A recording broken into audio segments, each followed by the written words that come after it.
All right, how we doing? It is the offseason here on the show, which means I get to be a little more creative with the episodes and content I'm dropping. And something I've wanted to do for a while now is grade every single NFL team's 2025-26 season based on the numbers, the film, and the stats. So that's exactly what we're doing. And I'll also give you a glimpse of my thoughts and expectations for a few teams headed into the draft and free agency. As y'all probably know, the combine is on right now as I'm speaking. And personally, I don't care.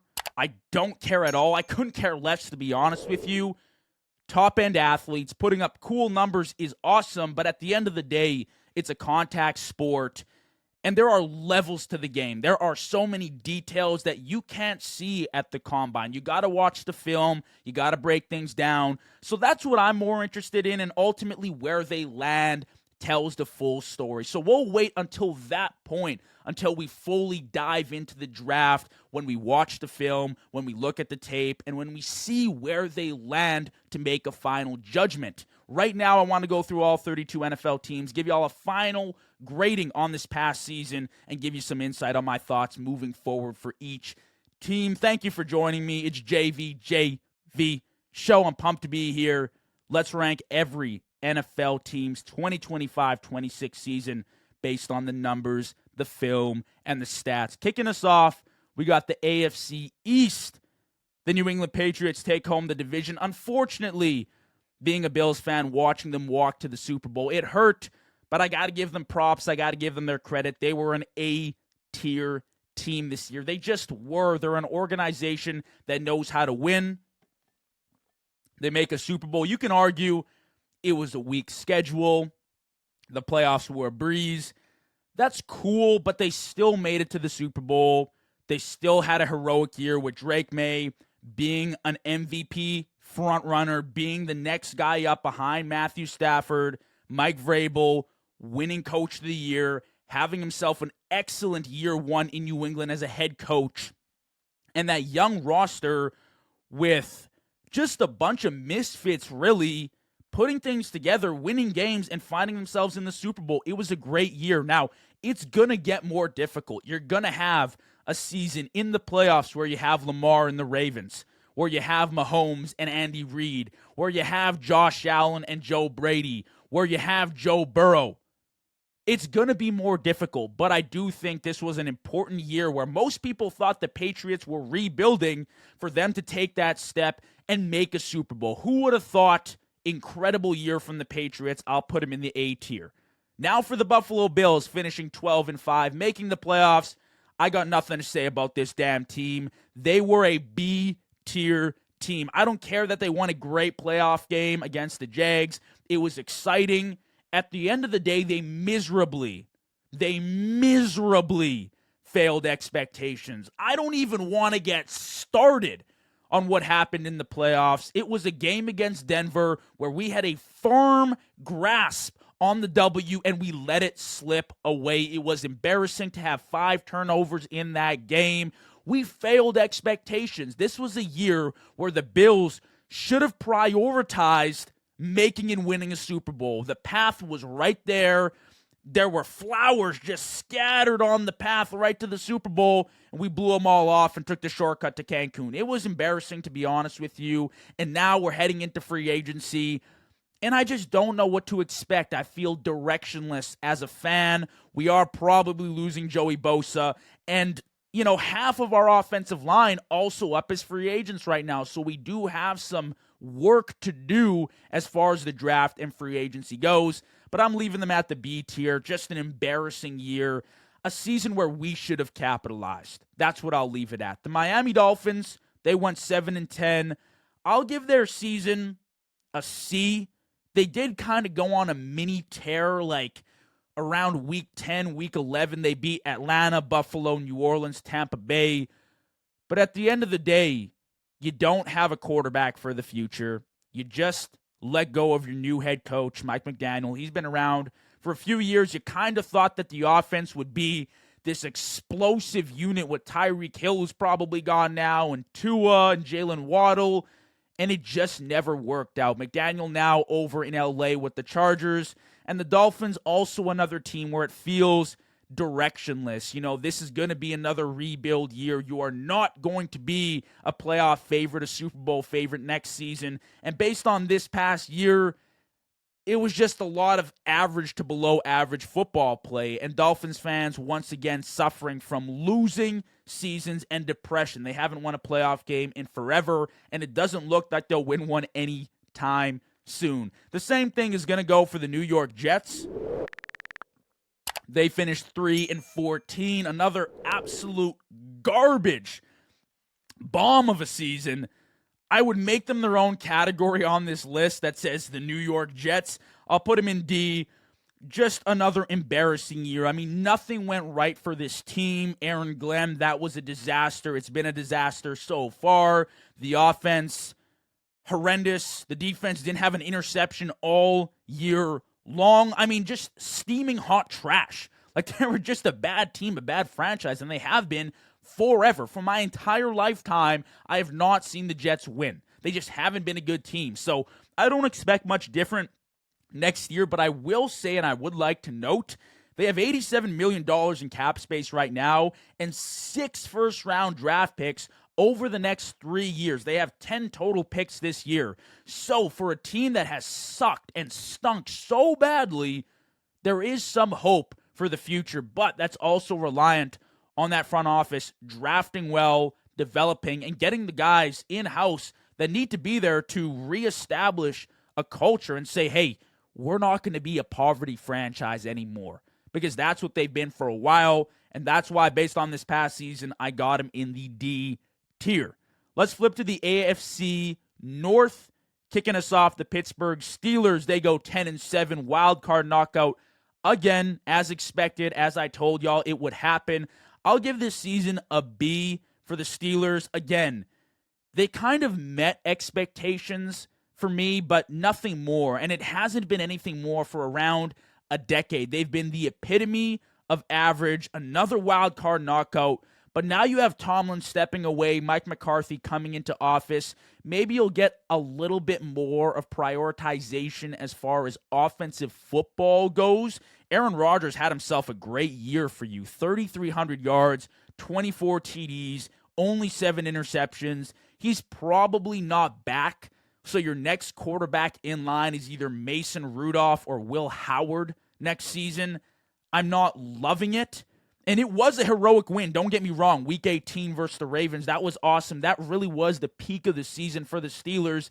But you kind of had a feeling that it just wasn't going to work out. They didn't have enough juice offensively. And the defense, for being the highest paid defensive unit in the league, I believe, it wasn't that great. So Tomlin now steps away. You don't know what the future looks like, but you're hoping you can escape this B-tier mediocrity year after year, which is where I got him again, and I don't think you can really argue that one.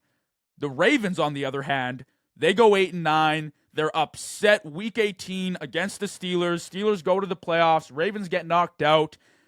This was a C season for the Baltimore Ravens. I have them in the C tier. Any year where you have a generational talent at quarterback, and yes, Lamar Jackson is a generational talent, missing the playoffs with him is just unbelievable. It is. I don't care that he missed some time. He played 13 games. That should have been enough in this division.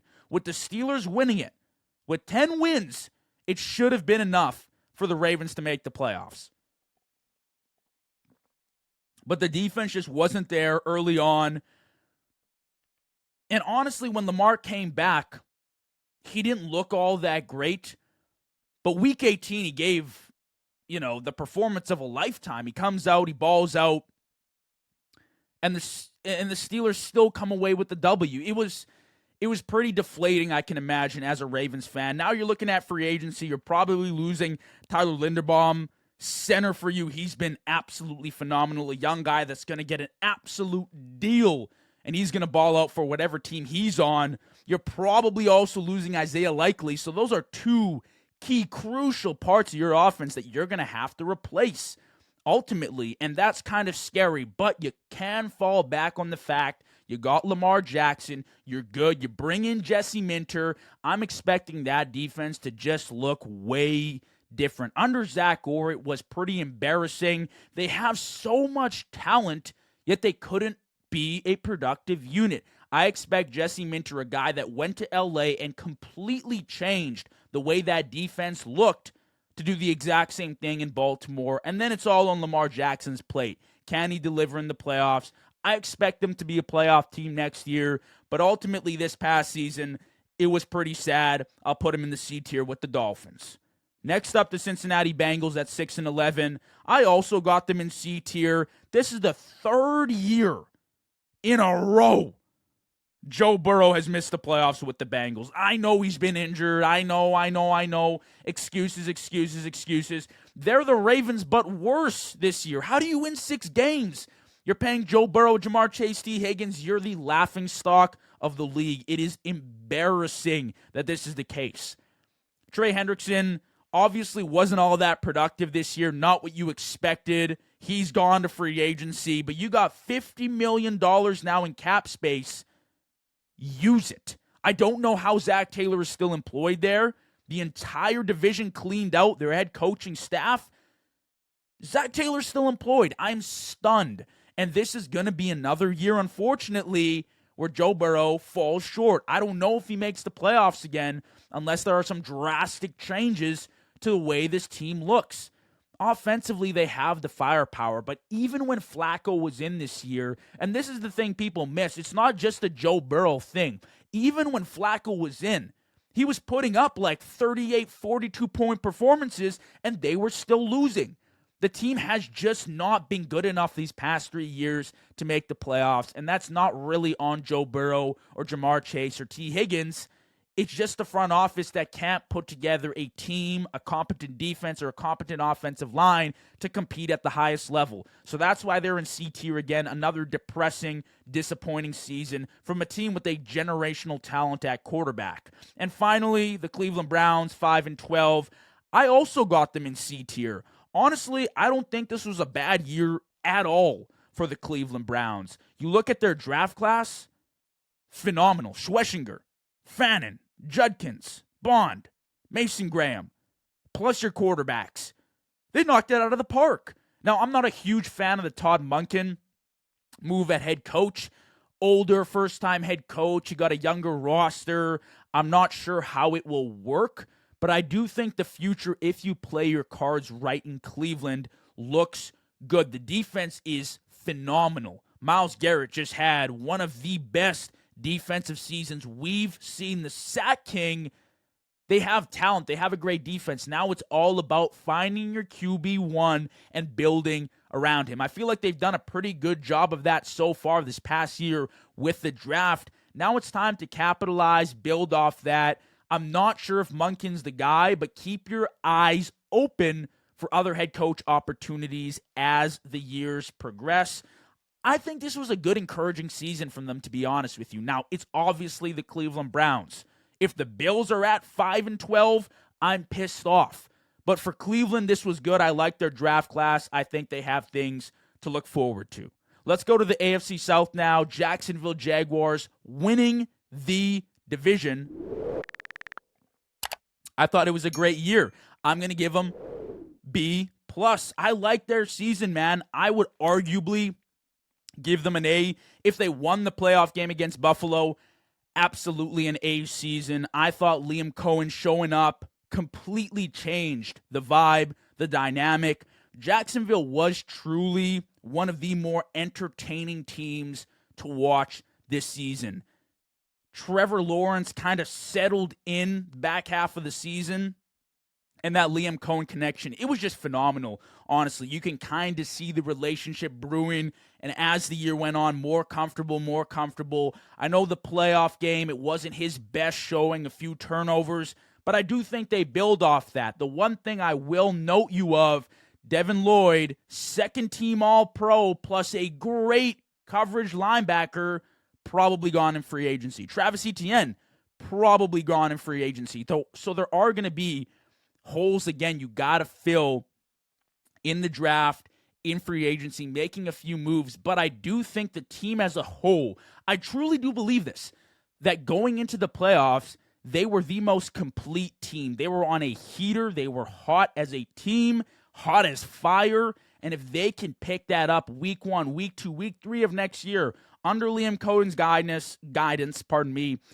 I think they're great. I'm looking forward to seeing what they got in store. So I got them in the B+ tier for this past season. The Houston Texans finishing 12-5. I'll put them in B tier. If we were ranking these teams based on specific units, their defense would be A+. Like solely based on the defensive side of the ball, A+. I haven't seen a defense that elite in a very long time, but the offense just drags it way down. If we're talking about like the biggest question mark for every single NFL team heading into next season, for the Texans it would be, is CJ Stroud your guy? He comes out, balls out, has this amazing rookie year, but ever since just has not been the same. And you watch that playoff game against the Steelers and you're like, ooh, like, I don't know, that didn't look too good at all. And then you watch the next one against the Patriots and you're like, ooh, that looked even worse. You know what I mean? So I'm just not sold on it. Nico Collins is phenomenal for that offense, but again, it's a health issue. Can he stay healthy? You got to rely on him in the playoffs to be out there on the field. The offense just feels stale to me, and that's what dragged their season's performance down. Their defense kept them in games, damn near won them the AFC, brought them to the Super Bowl. I was proud of their efforts, but I'm just not sold on the offense, and that's what dragged them down this past year. The Colts at 8-9 missed the playoffs. I'd also give this season a B for them, maybe a little bit high considering how they ended the year. But I will say, to start the season, they went like 7-1 or 7-2, and they looked outright like the best team in the league. Like, people, including myself, were super high on this team at that point, saying, you know, they could go all the way with the way the AFC was unfolding at that point in time, but they really did just go from first to worst. The Daniel Jones injury, terrible. After the Sauce Gardner trade, really, it just collapsed. Now, I'm assuming they bring Daniel Jones back, but you're losing Alec Pierce to free agency, so that deep target, you got to fill that role somehow. I don't know how I feel about the Colts moving forward. Again, a team that I do think has the talent and was kind of riding the momentum wave, but once it fizzled out, there was no climbing back from it. They had a brutal end to the year as far as their schedule goes, and that's why they landed in the B tier for me from this past season. The Titans finish the division at 3-14. It's hard for me to put them anywhere besides D tier at this point. I like Cam Ward, to be honest with you. He is a playmaker. I don't care what anyone says. I recently interviewed a DB for the Tennessee Titans, Mr. Jalen Armour Davis. Shout out JAD for coming on the show. And we talked a little bit about Cam Ward and his progression and what he kind of expects to see from Cam Ward moving forward. And he flat out told me he's a baller. He could be a future top 10 QB. And that's kind of my expectation. The talent is there, but you do got to get weapons around him. I did like a great season from Jeffrey Simmons. All pro. What a season. Every time I turned on a Titans game, he was making plays. And they now have the most cap space in the league. I love the moves of bringing on Robert Saleh, a tone setter, a culture setter, and Brian Daboll, a guy proven to lead some really good offenses, a former coach of the year. Your coaching staff is now legit, something you haven't had since Mike Vrabel. You can right that wrong now with Saleh and Daboll. At least this year, it'll help Cam Ward's development a lot, especially the Daboll part. And getting him a few more weapons through free agency with all that dough, with some draft capital, go out, make your moves. I think the Titans could be a really good team next year, but I'm putting him in the D tier based on this past season. Let's go AFC West now. Denver Broncos win the division 14-3. They make it to the AFC Conference Championship. I'm going to put them in the A tier. I was impressed. It's hard for me to put them anywhere else at this point because you make it as far as you can with your starting quarterback. The second Bo Nix gets injured in that Buffalo game and you hear about the news, it's just gut-wrenching. It's heartbreaking. It sucks. It sucks for that to have been the outcome, because that game against the Patriots is very different. Very different if Bo Nix plays against that Patriots defense. I think the offense, when you look at it and you assess it from this past season, they're like a weapon away, I would say, and then they're great. I don't think their run game was all that dynamic, to be honest with you. I would love to see them either in free agency or the draft retool at receiver and running back. I love Courtland Sutton. I think he's a great addition to this team, to this offense. I think the deal that they got him on was very team-friendly, and I think it's great. I think it suits who he is. I do think he's a number one, but he's a lower-end number one. So you do need another target in that offense. I know you had guys like Troy Franklin, Mims moving around. I'm talking more of a cornerstone piece to complement Courtland Sutton in that offense. I don't know who that's going to be. I don't know if that's going to be like a Wan'Dale Robinson. I have no clue. But somebody either in free agency or the draft to tool up, build up that offense, help out Bo Nix, expand his horizons as a quarterback for this team, and for Sean Payne to use. I mean, he's kind of squeezed the juice out of that roster. Defensively, they were good again this year, third in points against on the season. A lot of bend, don't break, I found, near the end of the year, especially against the Bills in the playoffs. Our offense kind of did dominate them, to be honest with you, but they did force the turnovers. I don't want to get into all that. I do think they're a good defense. They're set up for the future. They're set up real nice. I like Sean Payton. I like Bo Nix. If they can retool, I think they're great. But I'll give them an A based on this past season. The Chargers finished 11-6 in the West. I'll give them a B+ for this year, honestly. I know Justin Herbert, again, fails to win in the playoffs. It's like year 5 or 6 of dealing with this. Super unfortunate to see a quarterback of that caliber just unable to get over the hump. But what I will say, pretty impressive season, all things considered. I mean, without having the protection, I know you lose Joe Alt. Slater doesn't even play a snap during the season. All that considered, Justin Herbert had himself a pretty good year, and the defense was an elite unit under Jesse Minter, but now he's gone. So the question mark comes around, can they operate at that high of a level without Jesse Minter coordinating the defense? We'll have to see. They do have a ton of cap space, $84 million right now, plus the 22nd overall draft pick. Moving forward, I love to see them work on the offensive line. Maybe get another tool guy offensively. Your defense is set. It's really good. Hopefully the next coordinator that comes in can solve and figure out exactly what Jesse Minter was doing and just replicate that. I do think you're very close, but a lot of this now is also on Justin Herbert, and can he overcome the demons in the playoffs and get that first win under his belt? But based on this past season, I'll give him a B+, overcoming injuries on the offensive line. It was a successful season, again, under Harbaugh. The Chiefs finished 6-11. This was a C-tier season for the Kansas City Chiefs. Just not a good year. With Patrick Mahomes, with Andy Reid, it felt like he was alone out there for the majority of the year. Honestly, he put some impressive stuff on tape, but he just didn't have the weapons. I mean, Kelsey is aging. Worthy was injured at points. Rashee Rice, obviously, in and out of the lineup. He's dealing with legal issues. It kind of just looks like a disaster. The backfield is nothing to rave about whatsoever. The defense, once again, great unit under Spags, 6th in points against, just an elite unit, but they couldn't close out games. It wasn't the same Chiefs that we had seen for years now, winning close games, when the margins became super thin. Like, they were able to get it done the previous year.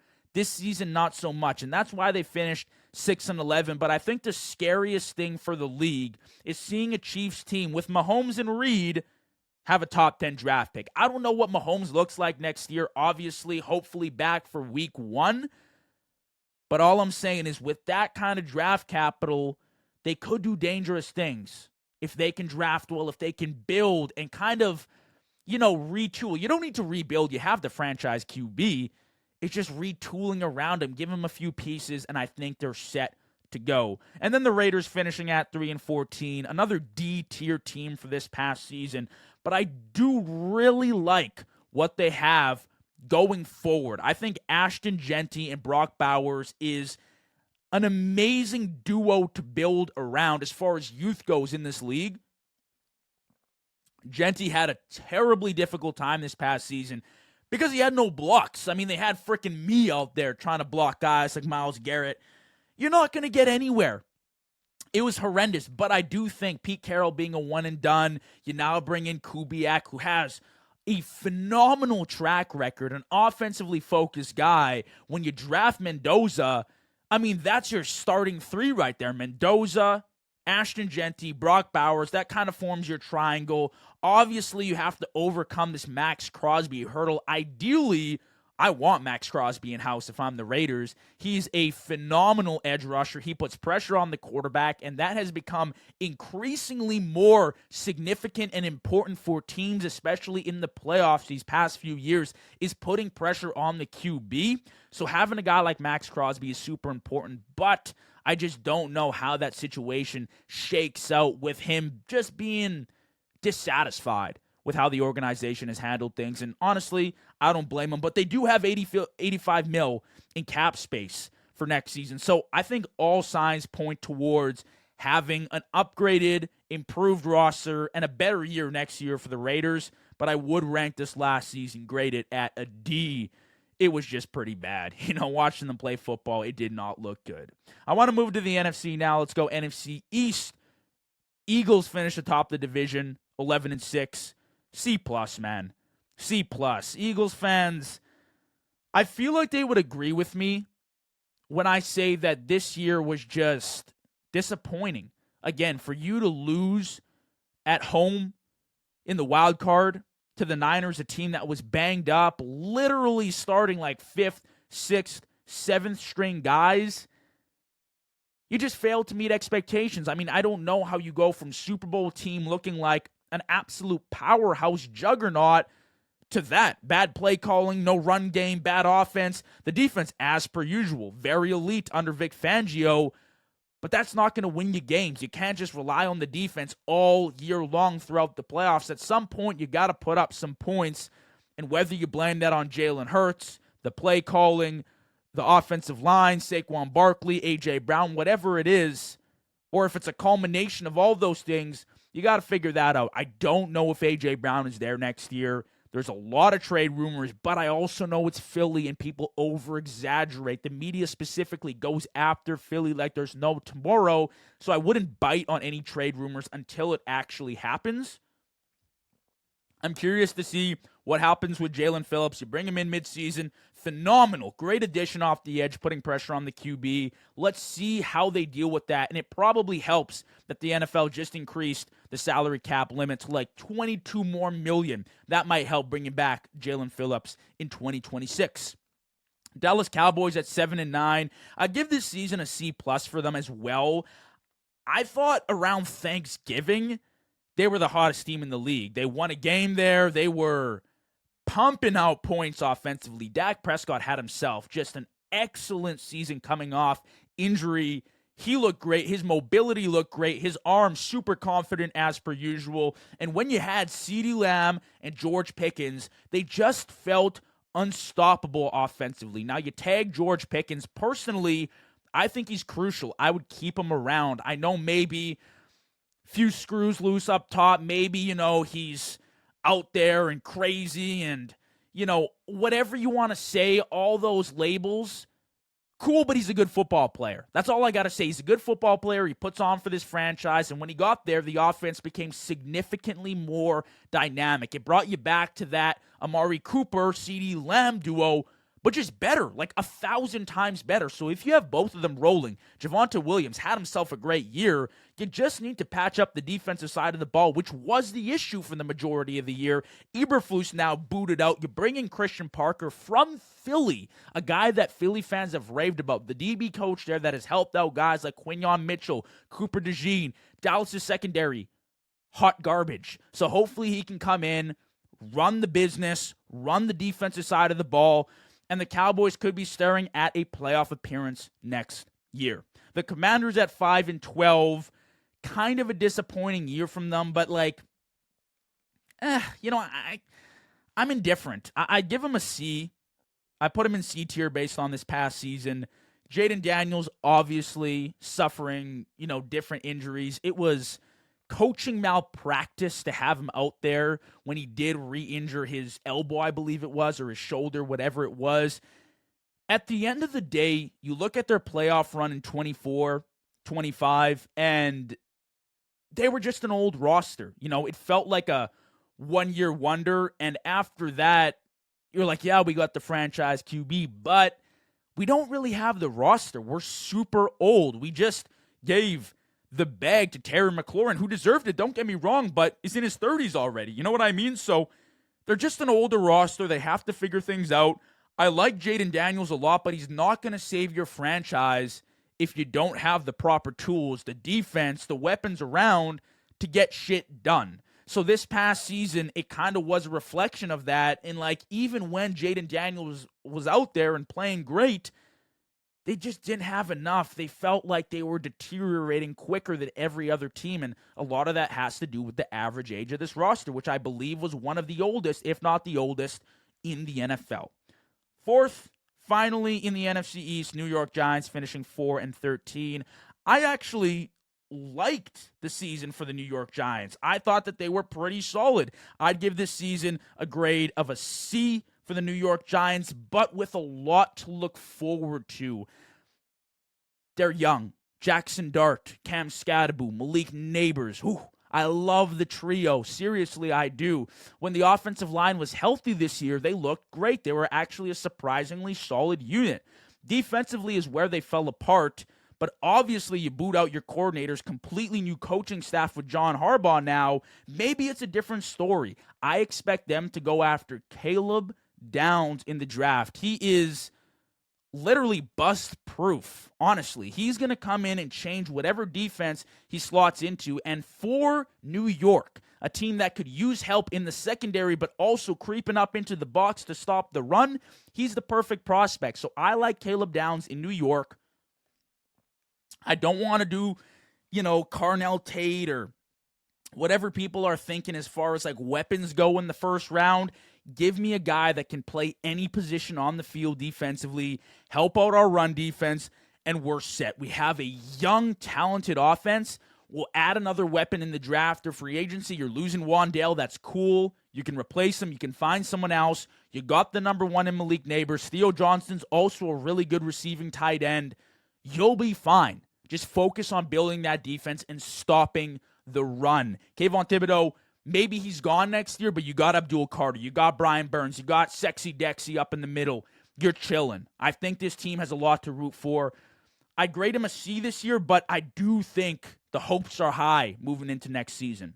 NFC North now, Chicago Bears 11-6. You got to put them in the A tier, man. They win a playoff game with Ben Johnson. The year one experiment, obviously a success. What a year. That with Caleb Williams balling out, having these heroic late game surges and being called the comeback kids. It just felt magical. You know what I mean? And there's just no more pressure on this duo to succeed. They showed they can do it. They won a playoff game. They balled out. They damn near beat the Rams in the next playoff game. I think everything you could imagine is there offensively. I would love to see them target some more pressure on the QB off the edge and some secondary help heading into free agency in the draft. I really felt like that was their weakest point, especially the secondary in the playoffs. You just felt like it was going to get exposed. They didn't really have that true lockdown number one corner. And even Johnson, when he did come back from injury, was just slow. He didn't have that closing speed with the elite, upper echelon of Rex that he was facing. So as far as help in the draft, I'd say secondary, I'd love to see them beef up the defensive ends that they got there and get after the QB. But offensively, Rome Odunze, Colston Loveland, Luther Burden, Caleb Williams, Swift, Monungai, they're great. Offensive line, great. You had your Protector of the Year award up there, Joe Tooney. You're chilling, right? Ben Johnson's running a great operation there, and they're an A-tier team, and they probably will float between that A-plus to B-plus range for a few years now, at least with Ben Johnson and Caleb Williams. The Packers next up in 9-7. I'd give this season a B-plus for the Packers. Like, don't get it twisted. If they have Micah healthy, if they have Christian Watson healthy for the majority of the season, or at least more games than not, then they're probably fine. You know, they probably win that playoff game against the Bears, and that's not to take away from Chicago, but Jordan Love had himself a great year. I know a lot of fans are after Matt LaFleur, and they don't like his play calling. It's all right. Like, I don't think it's a big issue, to be honest with you. I just felt like overall the injuries hurt. The Micah Parsons, the big staple move you made to push you past that mediocrity stage, that 9-7, and get you into the playoffs and past the wild card. Well, when he's injured, it's hard to do that. You know what I mean? So I like this team. I put them at B+. Successful year. At points, they look like the best team in the league, but the injury to Micah, it just hurt too much. And after that, just hard to recover.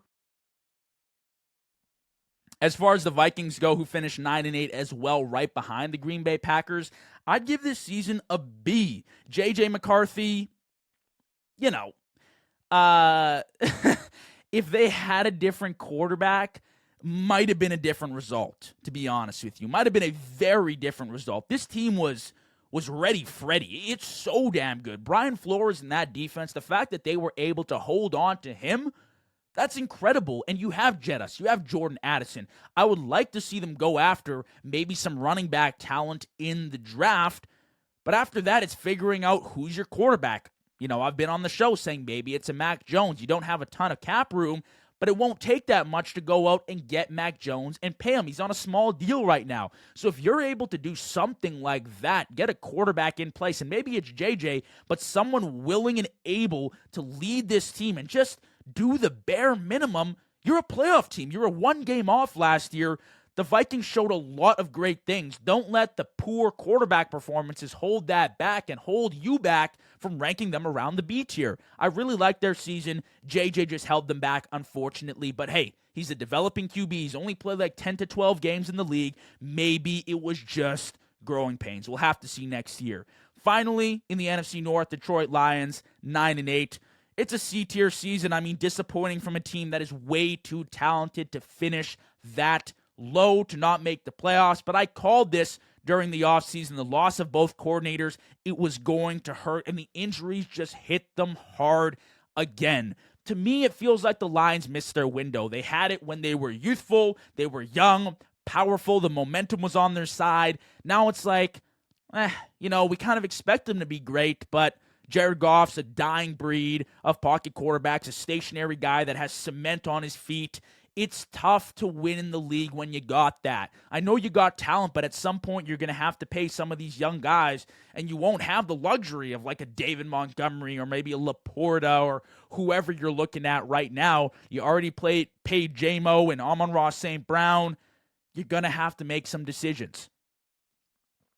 And for a team that was right there, oh so close, you kind of feel like they missed their window, and now they're on the downwards trend until they pick things back up. It's all got to do with the draft now and how they develop some youth because, man, they're going to need it. That division is tough as nails. Let's go NFC South now. Carolina Panthers finishing 8-9. Listen, this was a B-plus season for me. I know they didn't win in the playoffs, but again, another year where a team exceeded expectations. I mean, you could argue this was best case scenario for Carolina. Bryce Young balls out in the playoffs, has a really great year, but not great enough that you're sold on paying him. You're not locked into this huge contract with Bryce Young. He's still kind of on a prove-it year, but you've seen good things. You can kind of trust and rely on him to maybe pay him, $30 million a year, $25 million a year, maybe like $33 million a year, but you don't got to break the bank for him. And that lets you develop, grow, and put pieces on this team that maybe you couldn't put if Bryce Young wins a playoff game and balls out. Maybe you're looking at a guy in free agency like Devin Lloyd, who could be huge. You had Derek Brown, Mike Jackson play phenomenal defensively this year. Defensively, the Panthers really did exceed expectations. And with Kent McMillan, Offensive Rookie of the Year, Jalen Coker, he's a baller. I know you're probably losing Rico Dowdle free agency. Maybe give me a running back like Travis Etienne. Like I said, a Devin Lloyd, a Caden Ellis defensively that can help you out in that linebacker position. Man, I think the Carolina Panthers are in a good spot. I'd like to see them get just one more offensive target, though. The draft is mocking them, maybe like an edge rusher, somebody to put pressure on the QB with Nick Scorton, Derek Brown.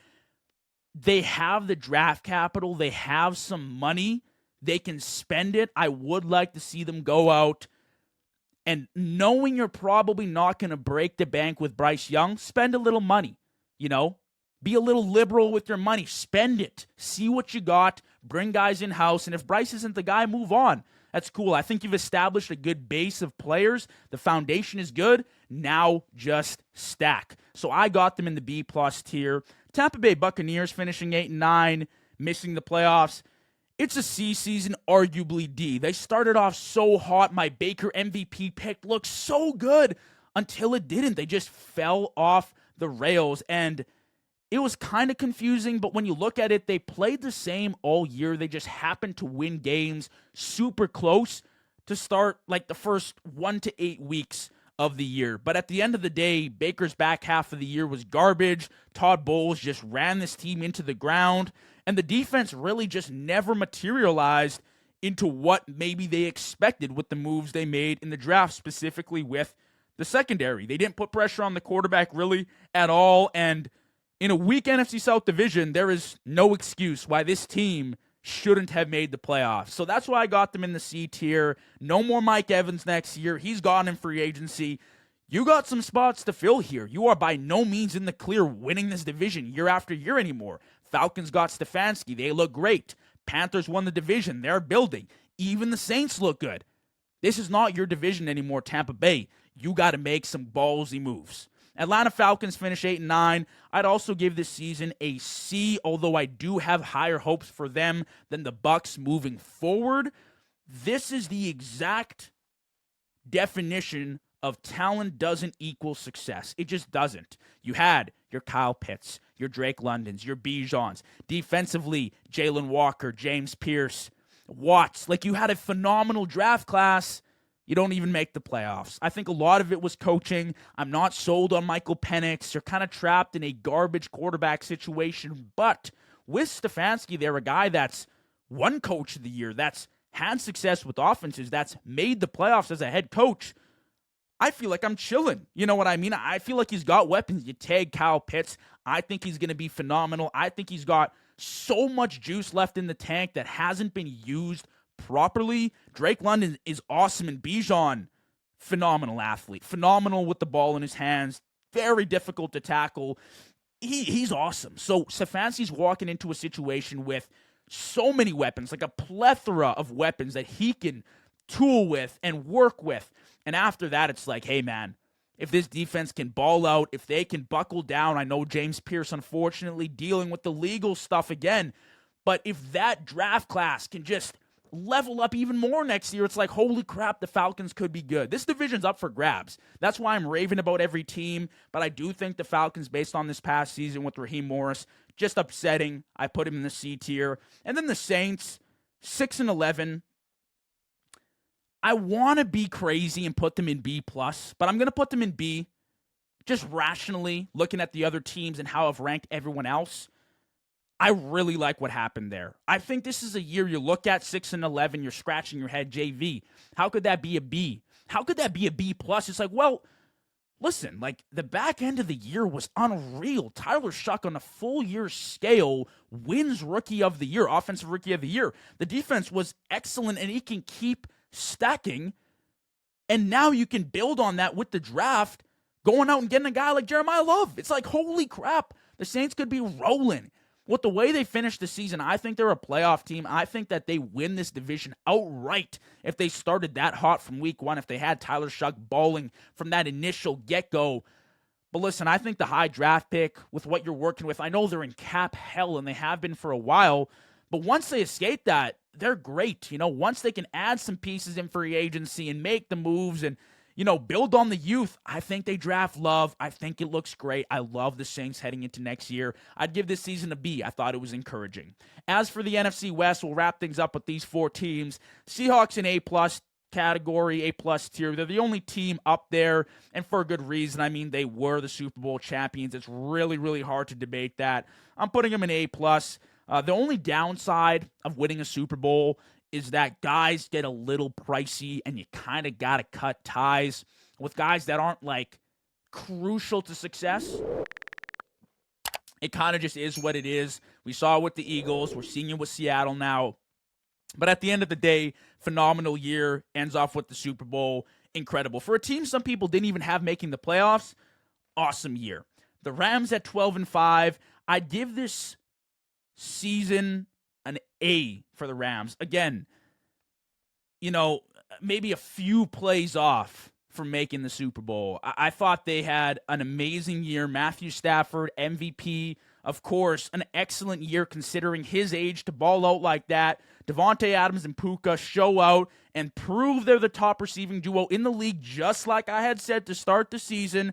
Now I'm hoping they go out, they draft and target some secondary help. I've seen some receivers, some tools, maybe mocked to the Rams in the draft. I don't mind that, to be honest with you. I kind of like that move. You're probably preparing for life after Devontae Adams, which inevitably will come within the next few years. But I do think the Rams were in a good spot this year. They could use some special teams and some secondary help, but they'll be in a good spot next year as well. I have them in the A tier category. Same thing with the Niners. They finished 12-5, 1 game off, 8 points off from being number 1 in the NFC. You kidding me?